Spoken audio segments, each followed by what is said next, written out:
我做了很多自动吸水花盆的版本，不少网友问，到底哪一个比较好呢？大家好，我是子丽，今天带大家来分析一下它们的优缺点。视频最后，我给大家看一下用不同版本的自动吸水花盆种黄瓜有什么区别。那第一个版本呢，是我第一个视频里边做的，是按照网上卖的自动吸水花盆的原理设计的。我的第一个视频里边有讲解这个原理，一个注水管，水从上面浇下去，3个是吸水管，这个是一个隔板，你的土都在这上面，多余的水从这个孔就流出来了。这个版本呢，我用来种黄瓜很不错的，但是很多朋友呢，他不喜欢 PVC 管，那你可以用其他的塑料杯代替。这个版本一旦你做好了呢，可以一直用。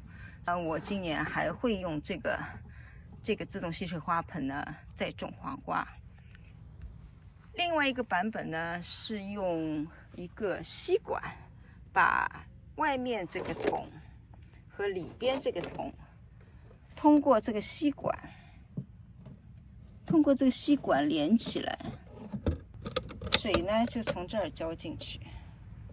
这个吸管呢，你要找一个质量比较好的，可以弯的硬质的。这个水呀，从上面灌进去，满了以后直接通过这个管可以出来。如果你要是种空心菜啊，种啥吸水的呢，你往上面翻，这样的话它水位可以高一点。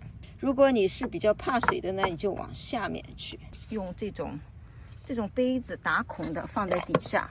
这个作用呢，就是减少了在下面用的土的量。孔里边呢，它这个土不会进去，水会进去，增加它的透气性。植物的根比较 healthy， 比如说辣椒啊、茄子啊，你可以在里边多放一点这种杯子。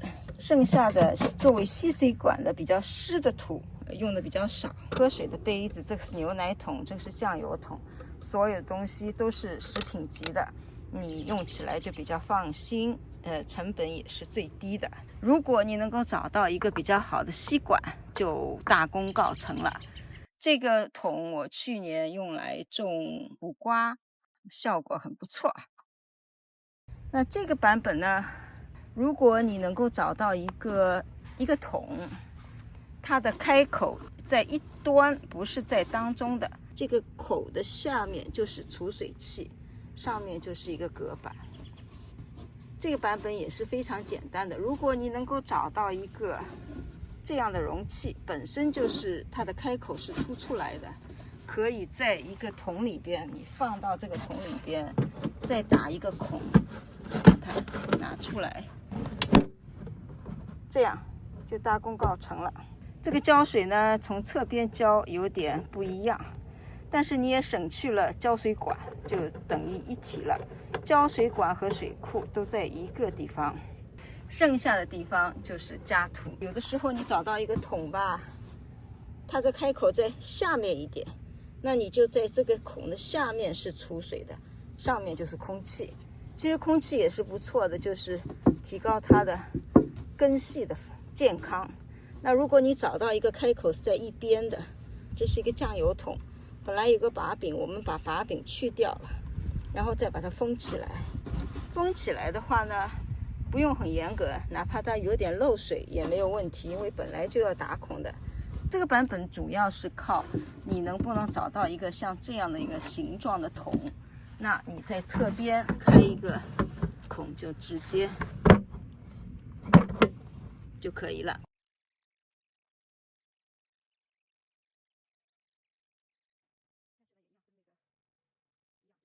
对着这个地方浇水。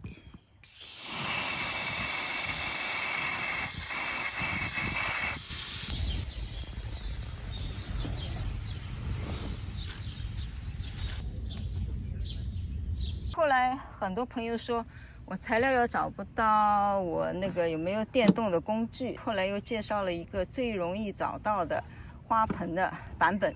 这个版本呢，其实就是指双桶的种植，就是里面一个桶，外面一个桶。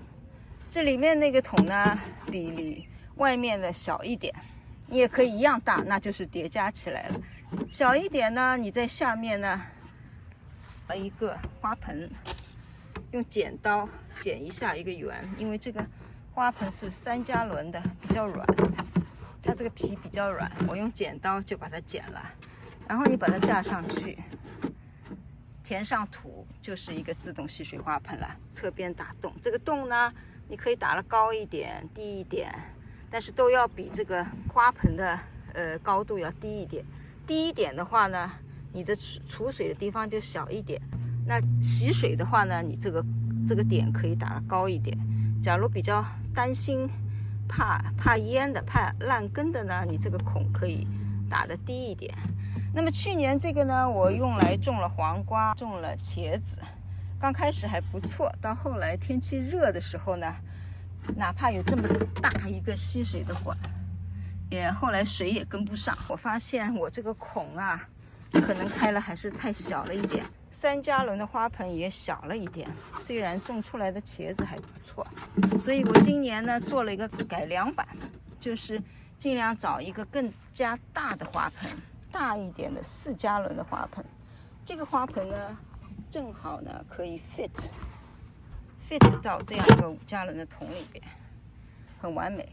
吸水的部分呢，我就尽量用稍微矮一点的花盆，面积呢比原来的大一点，作为吸水管的表面积就大一点。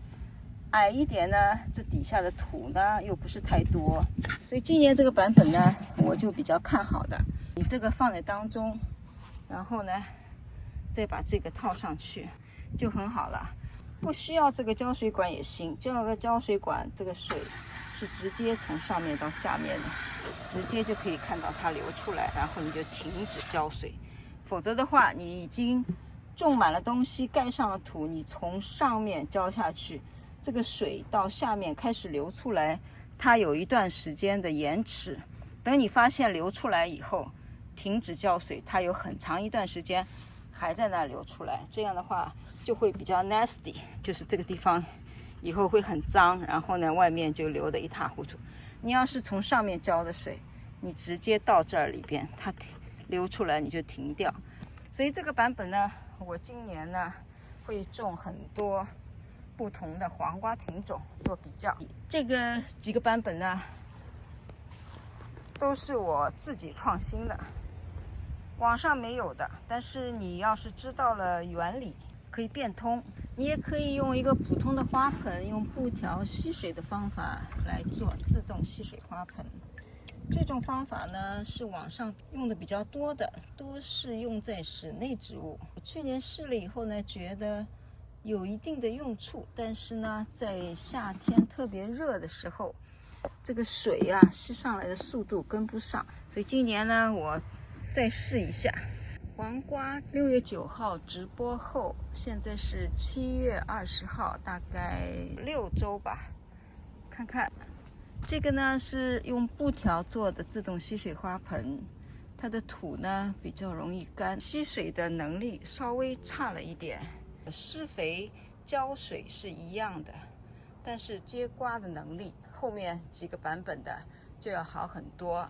这个呢就是我之前介绍的，是这里灌水的一个版本，全部是食品级的。这个呢是加了一个隔板，就是我最早的一个版本，大家可以看一下我最早的一个自动吸水花盆的版本。这个呢也是很不错的，叶子绿绿的，比刚才那个用布条的要好一点。它是用内盆吸水的，可以看到它吸水的这个图表的水还是湿的，所以它的吸水的能力还是比较强的。你可以看到我早上浇的水到了傍晚，它表面有一点半干半湿的，但是呢水还是够了。你可以掂一下分量，知道底下的水是够的。